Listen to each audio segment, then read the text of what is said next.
You've been told your entire life that debt is the enemy. Avoid it. Fear it. Pay it off as fast as you can. And for most kinds of debt, that's exactly right. But there's a second kind of debt that the wealthy have been quietly using for decades. One that doesn't drain your future. One that builds it. The difference between the two isn't the amount. It's what the debt is pointed at. Meet Daniel. Daniel is 29. He works a steady job, takes home $4,200 a month, and has $8,000 sitting in a savings account he hasn't touched in 2 years. He's been told debt is dangerous, so he avoids it entirely. He saves slowly. He waits.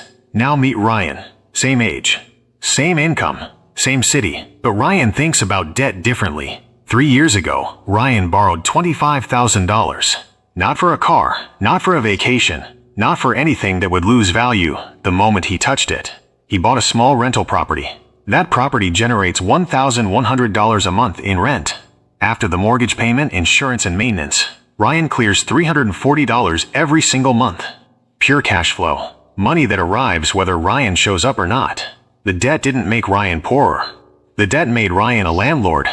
That's the shift nobody teaches you. There are two kinds of debt in the world. The first kind takes money out of your pocket every month. Car loans, credit cards, buy now pay later schemes.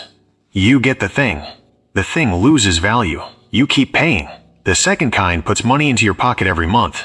A loan on a rental property, a business, an asset that generates income greater than what the debt costs you. One is an anchor. The other is a ladder. The wealthy don't avoid debt. They avoid the wrong kind of debt. And they use the right kind deliberately, carefully, and early. Daniel is still saving. Still waiting for the right moment. Still telling himself debt is dangerous. Meanwhile, Ryan's rental property has appreciated by $40,000 in 3 years. His tenant has been paying down his mortgage every single month, and Ryan hasn't touched a single dollar of his own savings to make it happen.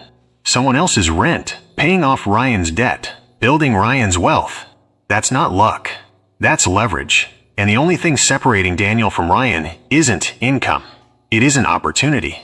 It's the story they were told about debt.